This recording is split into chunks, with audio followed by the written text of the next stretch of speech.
Can folks see my presentation? I think it's just resolving. Okay. Yeah, it's a little taking some time on my end. Okay. All right. Does that look good now? Perfect. Okay, cool. All right. Yes, good morning, everybody. My name is Aditi Shakkawar. I use she, her pronouns, and I'm the Housing Advocacy Manager at the United Way of Greater Los Angeles. United Way, we convene the Our Future Los Angeles Coalition, which is the coalition that created a new affordable housing agency in Los Angeles County, and also passed Measure A to fund the agency. And now we are deeply involved with the implementation process. I'll be talking about all three of those things. Just starting us off with some context. Um, so, uh, LA County and all of California, probably our entire country, has a homelessness and an affordable housing crisis. And, they're two sides of the same coin. And over 100,000 people across LA County have ended their homelessness in the last 5 years, but homelessness keeps rising because the rent is too high. The average rent for a two-bedroom apartment in LA County is a little over $2,300. That requires a wage of $45 an hour to afford. And there are over 500,000 units. We're over 500,000 units short of affordable housing, which we define as not having to pay more than one third of your income towards housing. And additionally, we haven't invested in preventing homelessness. Um, so, yes. Sort of what we've learned from, the investments we've made and also the failures to end our homelessness and housing crisis is that we need a regional approach. So no single city can solve this on our own. And we also need dedicated revenue so that we can do long-term planning. And we also need new financing approaches that allow for more innovative financing of affordable housing. And so then zooming out a little bit, in 2022, the California State Legislature passed SB 679, which created the Los Angeles County Affordable Housing Solutions Agency, which is also affectionately known as La Casa. And I want to point out that this bill idea came from the Our Future LA Coalition. And so this was our idea that we came up with, very much how a bill becomes a law, taking an idea and turning it into reality. And so that's really a theme of our advocacy, is sort of direct democracy. And so this picture here is from our first board meeting in May 2023. And if you look in the background, you can see it's like a packed house. We have the elected officials in the front, but we also have the community that showed up in full force, right? And we turned out community members because we're interested in co-governance with the La Casa board. And so La Casa is focused on what we call the three Ps of affordable housing: production of new affordable housing, preservation of existing affordable housing, and then protections, so renter protections, keeping people in their homes. And so we structured La Casa in a way that aligns with our values and the things that we think are important. But to do any meaningful work, we need to be able to have funding. And so when we passed in the state legislature, it passed without funding. So that was our next step. And so at the same time that La Casa needed funding, Los Angeles County had a sales tax funding homeless services that was set to expire in 2027.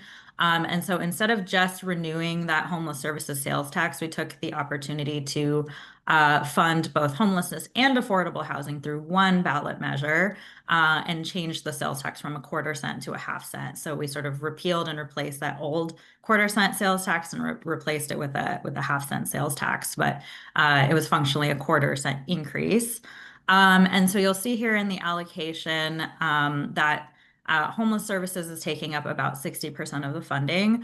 Our coalition would have loved to see more funding for La Casa. This is just kind of how things worked out with negotiations with all of the relevant parties, and especially taking into account that funding for homeless services, like the need is growing, especially as we were putting folks into like permanent supportive housing that comes with, case management and other associated costs and needs. But there's sort of the hope that when we tackle our homelessness crisis, we can shift funding away from the homelessness side and towards La Casa. But importantly, that's not possible the other way around. So it was really important for us to sort of safeguard these funds for affordable housing that was meant sort of for like this longer term vision. So it's money that can't be touched, can only be used for affordable housing. And we have seen right now in LA County, we are definitely having like a fiscal crisis, and everybody is trying to use that money for other things. And so it's nice to have these guardrails that are written in statute saying, like, actually, no, you can't use that money for this program. That program's great. I'm sorry the funding has been cut for that program, but we really are keeping it focused on the original goal. Um, and so I know this is a little less relevant for y'all, but we decided to put the ballot measure on the ballot via citizens initiative for a few reasons.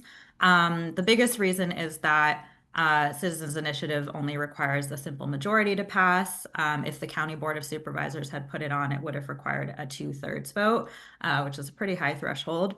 And then a citizens initiative also meant that our coalition we could design the measure ourselves, and we could design it in a way that was true to our values. It was thoughtful collaboration between all of our coalition members. It took months. And then it also did require the buy-in of elected officials, and then we partnered with labor. But we were ultimately the ones, writing the thing, steering the ship. And then that way we could also use messaging during the campaign that this ballot initiative, it's like a bold new solution addressing the root causes of homelessness, and it's designed by experts, not politicians. And those were all messages that tested well. And then so I'm going to go a little bit more into messaging. So yeah, these are some of our key messages for the campaign, and you'll notice that only two of them focused on housing. The one that says make housing more affordable, and the one that says prevent homelessness. So those ones are housing focused, and then you'll see there are two others that are sort of more about accountability, and then there's two about homelessness. And so our polling consistently showed that Angelenos were frustrated and tired of homelessness, but they weren't ready to give up yet. They did understand that if we don't invest in the solution, it will make the problem worse. So one like salient message was if we shared that, if Measure A doesn't pass, X amount of people are going to lose their housing and homelessness will increase by 25%, that resonated with voters. And our earlier polling indicated that Angelenos were more concerned about making housing more affordable. But then later on in the campaign season, it showed that reducing homelessness had become a more salient concern. It's a little unclear why. It might have been because like cost of living concerns went down a little bit. And then so folks were a little maybe less preoccupied with their own housing affordability.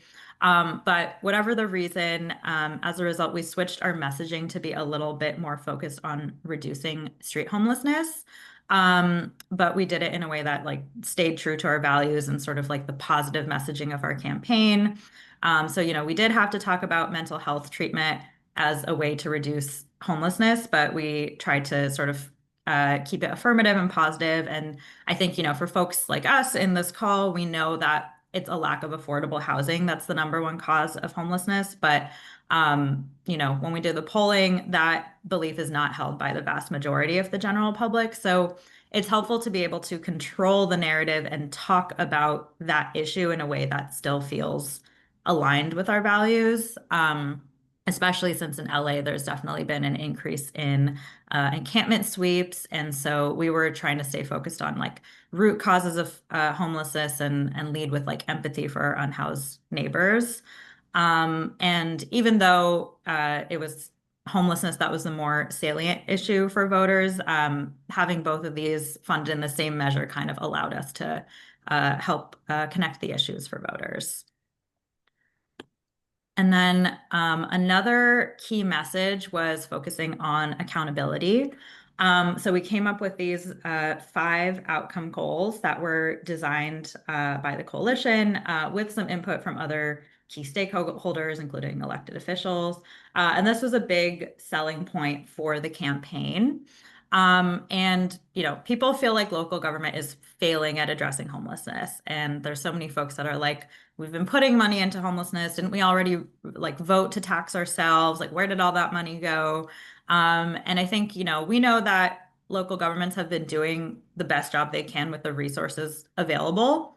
But that's not a winning campaign narrative. So instead of arguing with folks and kind of saying, the money did so many great things, let's continue doing all the great work, we focused on this accountability framework, as well as, like I said before, the fact that it was written by experts and not politicians.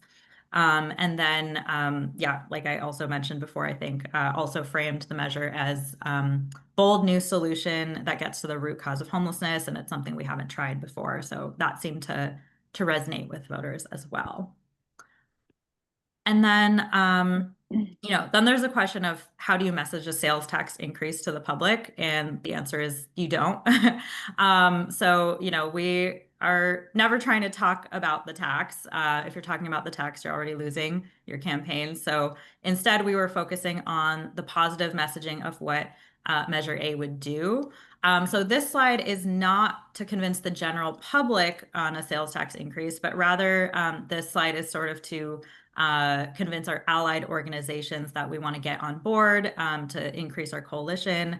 But especially if those orgs might have questions about like, why are we using this regressive sales tax? This was sort of some of the messaging that we used to help sort of swallow that pill. And we also, since we were running a sales tax, we didn't have any paid opposition. So we had to make the sort of painful decision to run a sales tax over a more progressive parcel tax. We designed this like beautiful, thoughtful parcel tax, and then it just did not pull well. So we decided to do a sales tax, which I understand y'all are doing as well. And one of the benefits of doing the sales tax is that if we had done a parcel tax, we would have gotten strong funded opposition. With the sales tax, we had like a couple of folks who wrote like the opposition message in the ballot voter guide, but like really nobody spent any money against this. So we were able to run an affirmative campaign. And we did also reach out to the business community. We worked hard to sort of neutralize them. We even got a couple of business groups that supported the measure, but ultimately they were kind of okay with the increase in sales tax because of the benefits that it would have for the county at large, including for their businesses. Yeah, because of that, we didn't really have to combat any negative messaging. So I'm not sure if that's the case in your political landscape, but we never really had to defend why we were raising the sales tax, and instead we could just talk about what the ballot measure would do, which was nice. And then I know that y'all wanted me to talk about coalition building. So I can talk about that a bit and how important it is to really have like this healthy coalition culture. So the Our Future LA Coalition has been together for about 5 years now. We came together with the creation of the idea of La Casa, right? And so we're a broad tent coalition. We include groups that don't traditionally see eye to eye. Like, for example, we have YIMBY groups. We also have anti-displacement groups. And I think at the end of the day, it's all about relationships and it's all about trust. I've been with United Way for about 2.5 years. So when I joined, there already had been this very healthy coalition culture that had been created.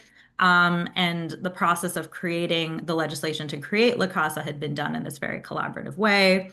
My predecessors had created this very space safe for folks to have like honest and frank discussions, kind of hash out the details. And that resulted in a bill where everybody had buy-in and everybody was invested in doing the work. And so we kind of repeated that process for Measure A. We had these weekly coalition meetings for several months to discuss the content of the measure. And we also led this external work group where we had all the stakeholders in the room, like not just the folks in our coalition.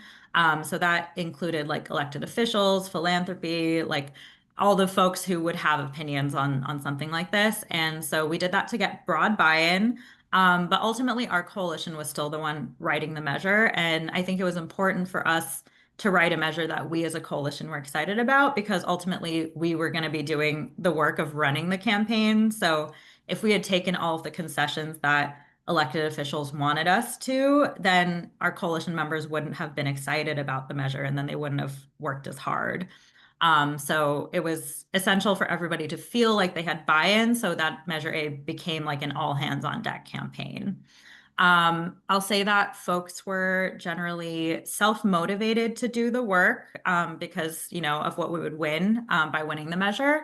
But obviously, it always takes a little bit of like arm twisting, individualized follow-up, going through the Zoom screen and calling on every name and asking what they're going to do this week.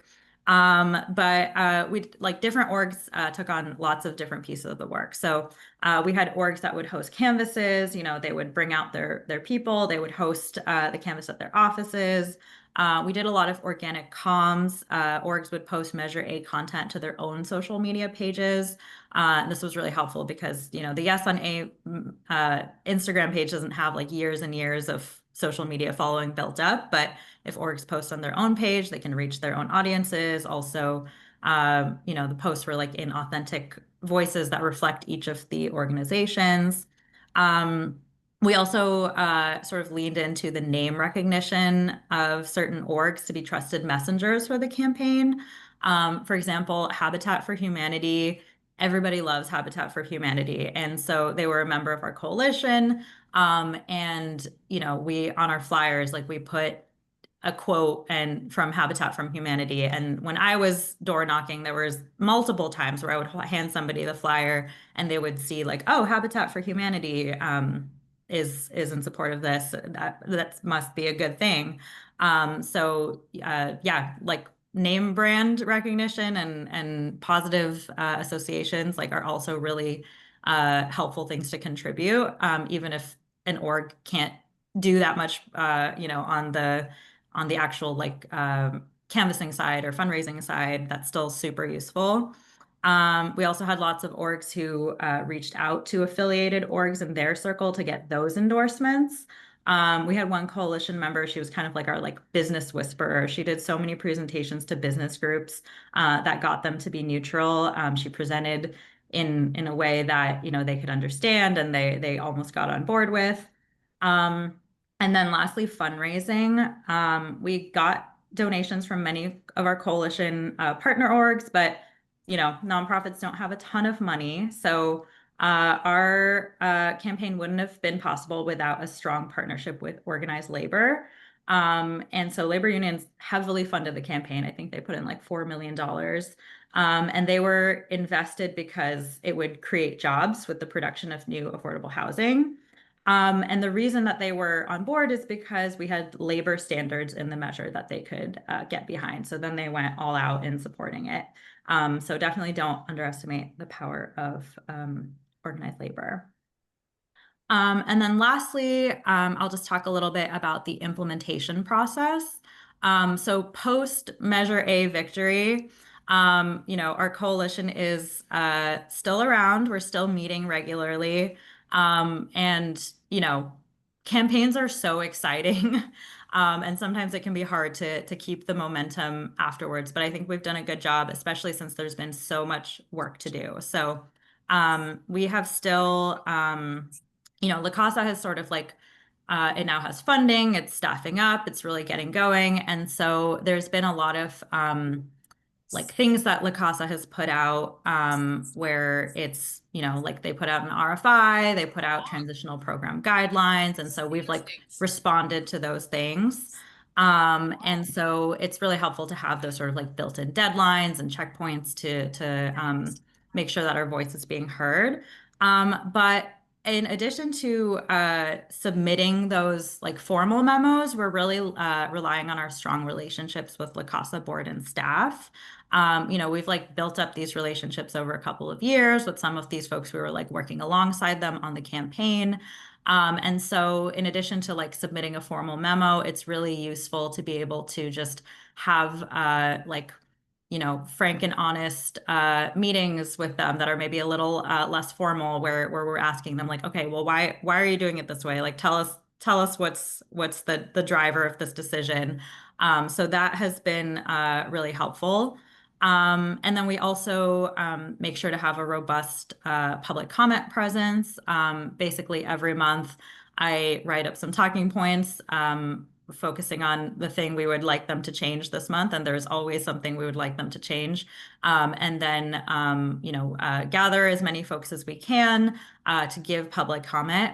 And I have heard from board members and staff that it is really helpful when people name that they're like a member of the coalition and then whatever org they're with, because it shows there's like breadth of support for whatever we're talking about as a coalition.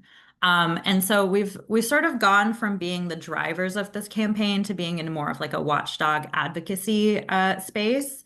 But at the same time, I think because we've been there from the ground up and we have these strong relationships, we have a good relationship with La Casa, and so they're willing to do some co-governance with us. It doesn't always happen, but sometimes you can sort of hand over a document and they'll just adopt it.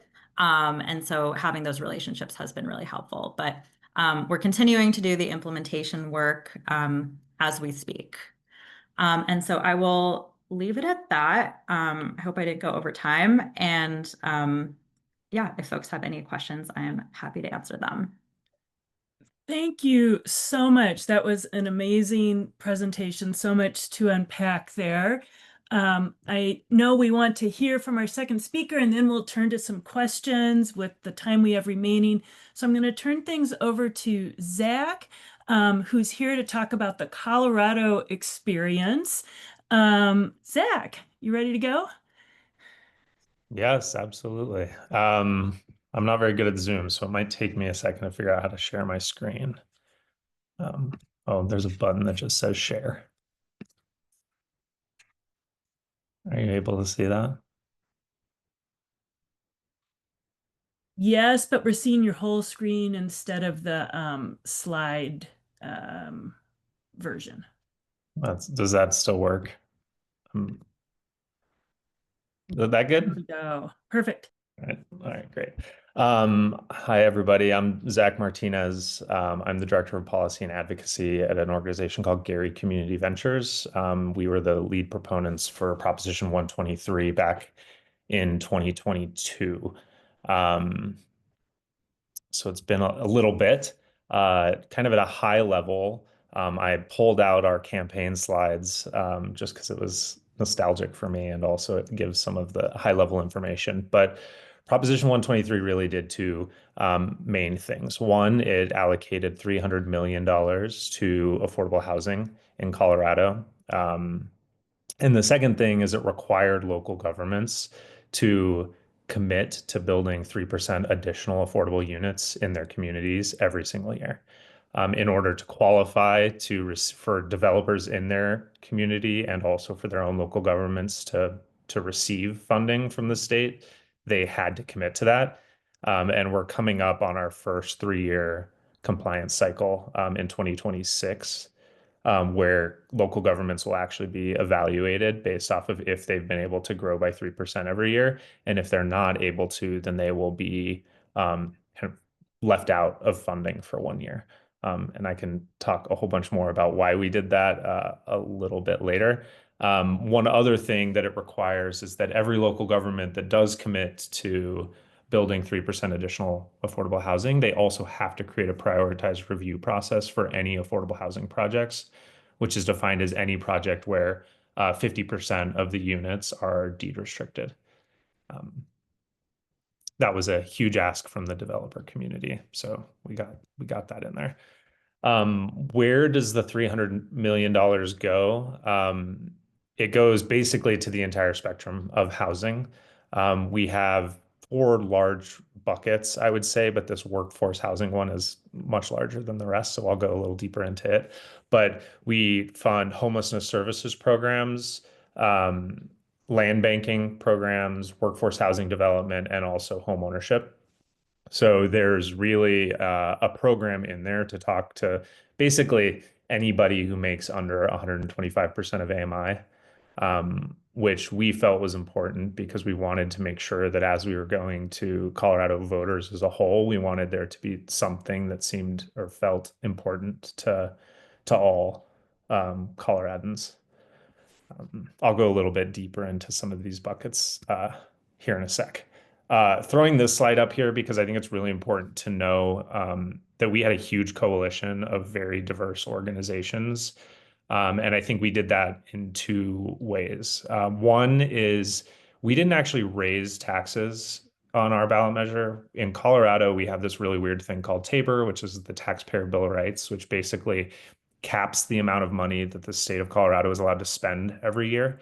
So most states, if sales tax revenue goes up, that means the state gets more revenue.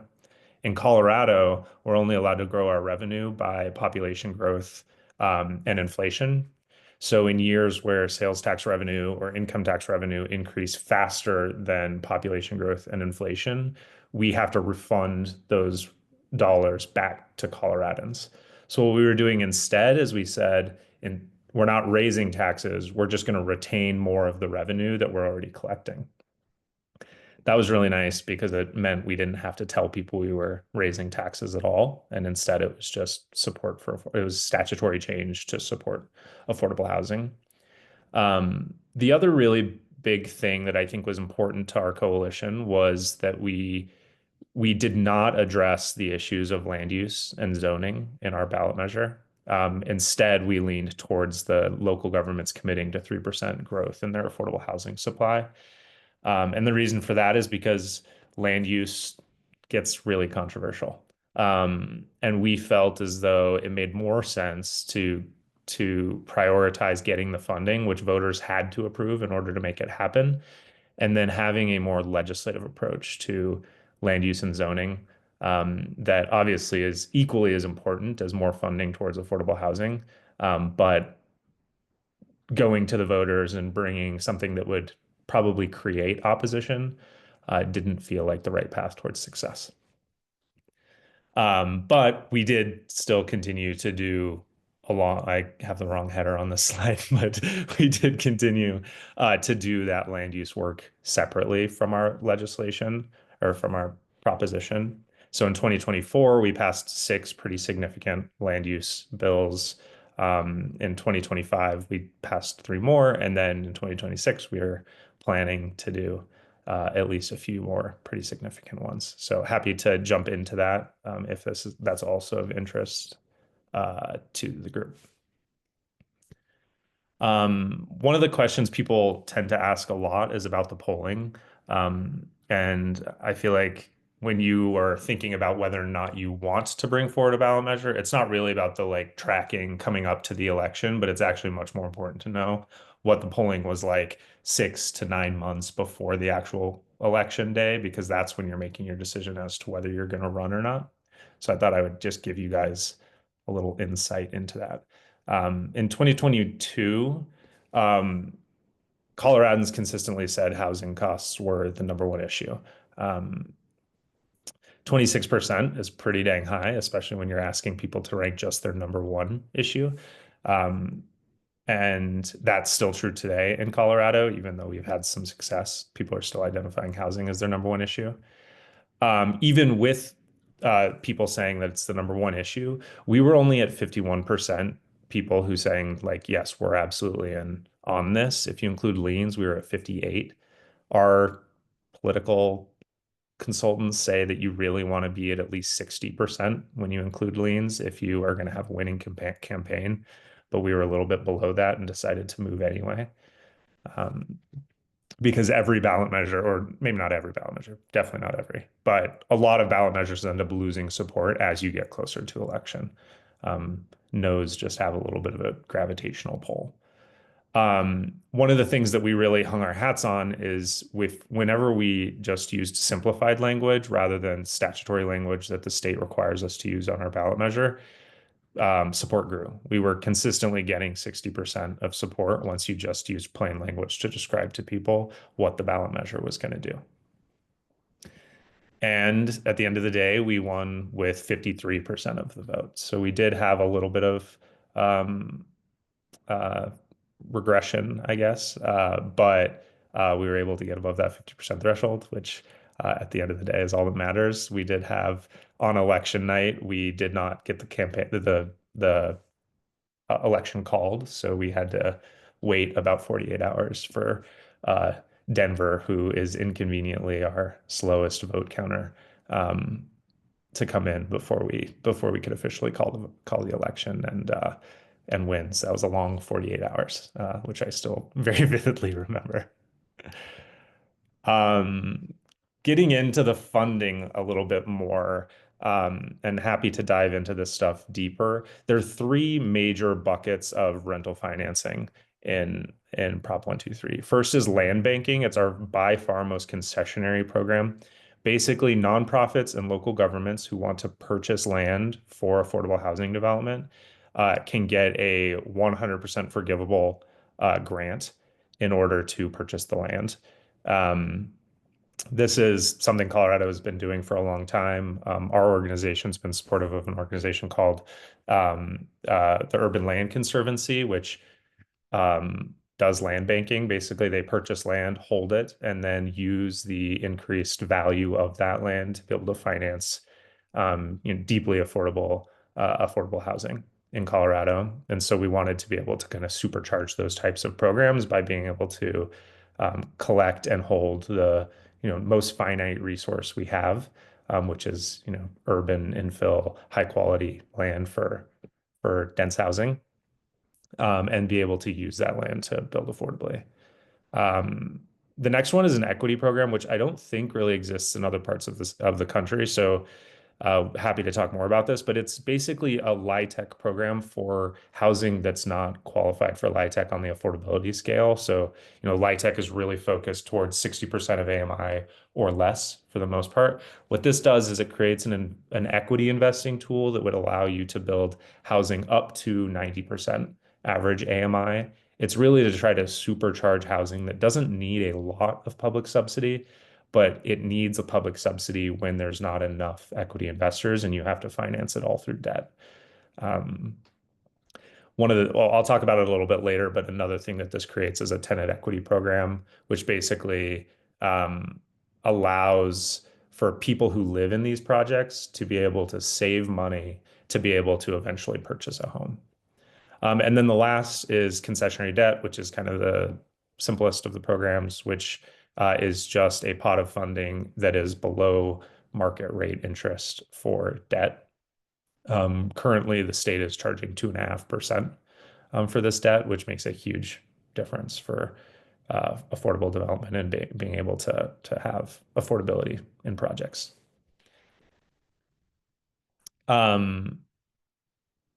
I think half of the slide might be missing. So, but in the 24 months since Proposition 123 has passed, we've had a lot of success. In the home ownership program, which I didn't just outline before this, we've built 2,500 units. We've funded 2,500 units. This one is interesting because really only that middle one, the affordable home ownership program, are new units. So that's a lot of habitat housing, but also a lot of nonprofit developers who are focusing on home ownership. There we go. It did pop up. And then the bigger bucket is those three programs that I'd mentioned before, which have financed 7,400 units in 24 months. It's interesting to think about like what these numbers mean versus like what LA's numbers mean. I quickly looked at it just out of curiosity, and LA County has twice as many people as the entire state of Colorado. So very different scopes, but we are about 200,000 units short of what we need in Colorado. So, big dents, but also a lot of work left to do. Oh, and then I did the math for those who had their pens out.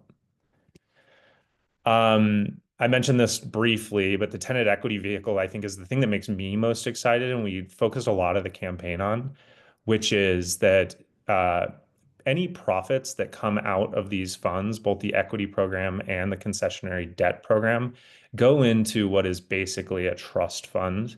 That trust fund then pays tenants of those projects based off of the returns in the fund. Um, the My organization, we also do a lot of work in the employee ownership space.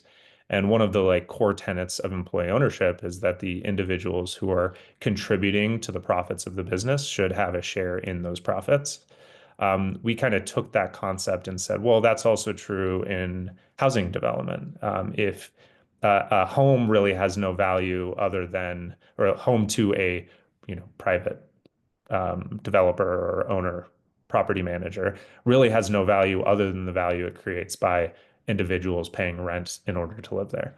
So by creating this tenant equity vehicle, we're able to help tenants actually achieve some of the benefits of the value of, their rent payments. So over this program is just getting launched because the properties are just now coming online, but over a 5-year period, we expect families to be able to make between $10,000 and $12,000 just through what ends up being a cashback on their rental payments.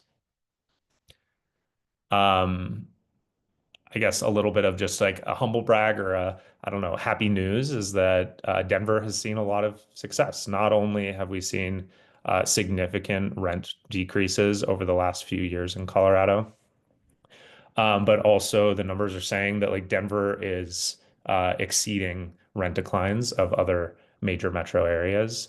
Um, this is particularly focused on Denver because Denver has by far the most uh, you know, unit shortfall. So we expect that as you are focusing a lot of your development in Denver and also have a huge shortfall, that there would be more of a responsiveness in that area. But we're pretty happy about it, and we think that the fact that we focus both on financing and investing in housing while also reforming our local land use rules, we're seeing even quicker responses. Um, Mine was much shorter, and hopefully that leaves lots of times for questions, but happy to talk about anything that's of interest. Thank you so much, Zach. That was so fascinating. Oh, perfect. And Other stuff. maybe Brian, if you're able to also pin Aditi, so folks can see her, and it would be great now if folks have questions. I see Kristen, did you want to say your question? There's one in the chat to kind of start us out. Sure. Thanks. I live in St. Paul, Minnesota, and so just for context, we passed rent stabilization a few years ago, and there's a narrative in our community. It's evolved over time without getting into the nuance of all of that. But there's a narrative in our community about the impact of lower rent prices, negatively impacting property tax revenue at the city and the county level. So I'm just curious if it's great that rent prices are going down in Denver. Thrilled to hear that. I'm curious if there's any like negative narrative about property tax revenue, if you've faced any of that at all. I haven't heard that. Colorado has like some really weird property tax rules, where it's a long story, but basically our property taxes have actually been going up a lot in recent years because of both the value of property growth and also we used to have this really strange cap on our property tax collections. And so that got lifted, which allowed property taxes to increase, which then made people go crazy. Um, so we haven't had that at all. And at the end of the day, like at least in Colorado, it's based off the valuation of the property and not based off of the valuation, off of the actual revenue being collected from the property. folks want to just raise your hand too, that's fine. We can call on you. Maybe while we're waiting for folks, both of you talked a lot about just kind of the what was some interesting contours to who was in your coalition and how that helped with your success. So I had like one for Zach and one for Aditi. On Zach, I think what's maybe a little interesting to us in Minnesota is we also have these kind of Republican, Democrat, combined purpley sort of stuff going on in the state. And I know you had quite a few business leaders. I'm not sure if they were kind of often leaning conservative type of business leaders or what. And I was curious also about if you got Republican lawmakers, either local or state level, to join your campaign and what kind of led to that. And then for Aditi, I love that you talk about labor being such an important part of your campaign. In Minnesota, I feel like sometimes we see labor support housing campaigns and sometimes not. It sort of is a little dependent. And so I was wondering if you could kind of dig into that a little bit, what helped develop that relationship. But maybe Zach, you want to share a little? We definitely had Republican support. We found a lot more success finding local Republicans rather than state level Republicans. I think state level Republicans, at least in Colorado, are very much revenue hawks. Like they just want smaller government, reduced taxes. So they were pretty universally opposed to the way in which we were financing Prop 123. But at the local level, especially mayors, we found quite a few Republicans that were willing to be outspoken supporters, which one of the lessons I'd learned, this is the first campaign I worked on, is you only need one Republican to say you're bipartisan. So once we had our one, we we put it on everything and we told everyone who would listen. Yeah, and I think in regards to the labor question, there had been a City of LA similar sort of like revenue measure a couple years before, and so um, the folks who are running that measure and labor sort of hashed out what they wanted the like project labor agreement language to be, and like how many. I think, it's like at 40, any building that's being funded with this money at 40 units and above has to be, with union labor. And so we were able to kind of just like copy and paste that language. So a lot of that had been finished before. So we like didn't need to like relitigate it. Like, so that language, that ballot measure is, I think, in 2021 or 2022, and then use that same language in the language for La Casa. And then that language was in statute, so then had to then be adopted for Measure A, because if Measure A was going to fund La Casa, then it had to use those same labor standards. So I think kind of using what's like already the agreed upon thing that labor can be behind was very helpful to in our case. Thank you. Michael. Aditi, you'd listed that you'd shown the pie chart that showed homelessness prevention and rental assistance sort of in the same bucket. And I was wondering how much of the two things. One is how much of the prevention was in other preventative measures, and did you make homelessness prevention a key thing? I know people think a lot about street homelessness, but I'm just wondering how messages resonated about just preventing homelessness to begin with. Yeah, definitely. I think that was one of our messages that was resonating, was prevention, especially with like the getting to the root cause of homelessness and sort of stopping homelessness before it started. That was definitely helpful in our case. I think, that for voters could sort of like bridge the understanding of between street homelessness and then, if we're talking about the narrative of like going upstream, they can sort of like make that connection. And then in regards to just like funding prevention with like rental assistance or other homeless prevention programs, yeah, it's been interesting actually. We have had some prevention programs that were funded by the county homeless services department, but they traditionally haven't been funded very much. We just haven't focused enough on prevention. And so La Casa, which, as you saw the pie chart, is getting less than 40% of Measure A revenue.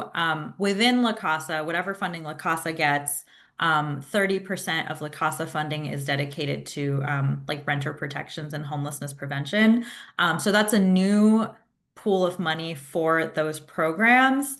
I think we have seen a little bit of the county now wanting to sort of like wind down their prevention programs and use that funding for other things because they're like, oh, like La Casa has it covered. So, you know, I think there's never enough funding for prevention. So it would be great if we could continue to fund prevention on both sides, but we're definitely seeing that shift a little bit.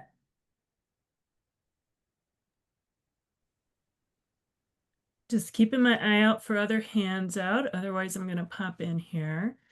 A question Go I ahead. have, thanks.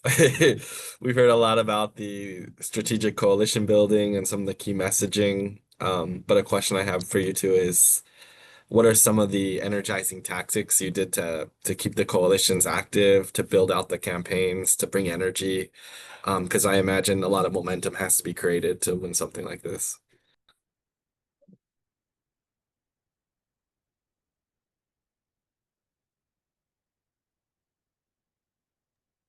All right, I can go. I think the one thing that we did a lot of was just giving people jobs. Like I think Aditi like mentioned this too. It's like going to people and asking, what is it that you're doing today? And having things for people to do. I think like canvassing, can be a tactic you do 2 weeks before the election, but it can also be something that you do much more long term. And we actually we got volunteers and we took them across the state.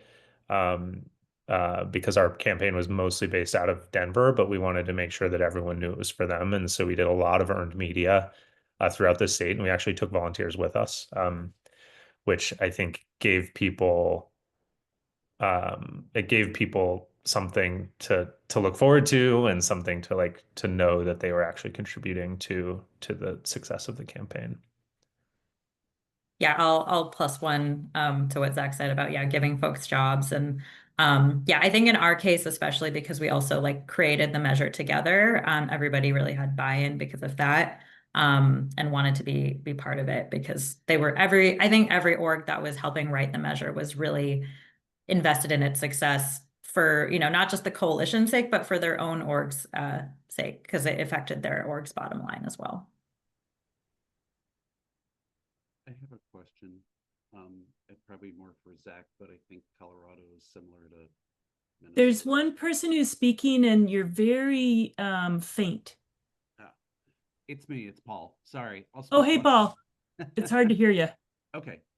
Question is probably more for Zach, but I think Colorado is similar to Minnesota in that you have a big metropolitan area and then you have a lot of rural state and the urban rural divide. Could you talk about a couple of more lessons learned from how you navigated that? Because I think that is a big deal in our state. Yeah, the biggest thing is that housing affordability is an issue everywhere, but it looks very different based off of what geographic region you're in. In Denver and the metro area, it is all about affordability. In more rural communities, it's about quality. Um, and in kind of, middle regions, it can be about availability. I'm from the far west side of Colorado, a place called Grand Junction. And the reality is it's not super, super expensive there. Like it is getting more expensive, but it's nothing compared to what you see on the Front Range. But it's also really hard to just find a place to live. Like their vacancy rates are far lower than they are in the metro area. So being able to have a message that can communicate all three of those things to people based off of the experience they're having is critical. And I think one of one of our big takeaways from our message testing is affordable housing means something to people that doesn't always carry a context you want to have in your campaign. But if you talk about housing affordability, it completely erases that kind of preconceived notion, and all of a sudden people are like, oh yeah, I want housing that's affordable. So we very rarely actually talked about affordable housing because of that. DT, I know you've got a different political dynamic, but any kind of similar lessons learned you'd like to share? I would just love to echo what Zach said about, yeah, like our polling reflected the exact same thing. Like affordable housing didn't really poll great, but when you say making housing affordable, it polled much better. And yeah, I think that's just because people think of capital A-H affordable housing as like something that's for other people, but everybody could use more affordable housing. So yeah, kind of funny. It's like we had the same exact thing. Yeah, I don't know about other lessons learned. I think I know our situation's a little different because we really were doing both homelessness and housing. Um, yeah, so it was like a slightly different campaign, but I'm really excited and curious to see what y'all do with the more housing focused messaging and campaign. We probably have time for a last question because we're heading into our last minutes. I have another question. Okay.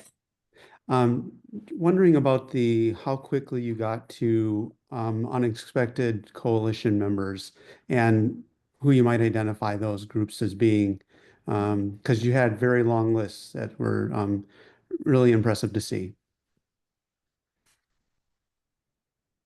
Yeah, I can take that first and just real quick. I'll say probably like, yeah, the hardest sell with like, some folks who are like the more progressive groups was the fact that it was the regressive sales tax. And so we had to like kind of go in with that messaging of like the not very significant impact it would have to like working families versus like what they would gain from it.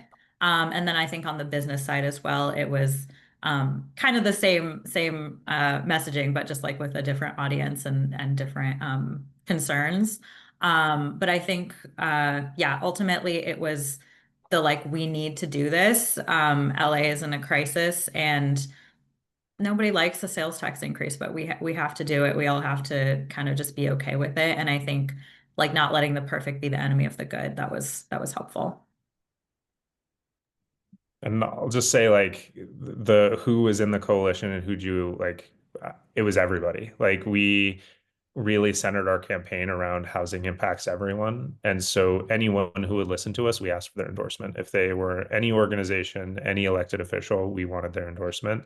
And it didn't matter if they were, a city councilor in a town with 10 people or if they were, the mayor of Denver, like we wanted their support. And we had 2 full-time staff whose basically their full-time job was calling nonprofits, calling housing agencies, calling anybody who we thought would pick up the phone to ask them for their endorsement and then of course when we get their endorsement, then there's a whole bunch of additional asks we make of them to share on social media, to share with their networks, to spread our printed materials and things like that.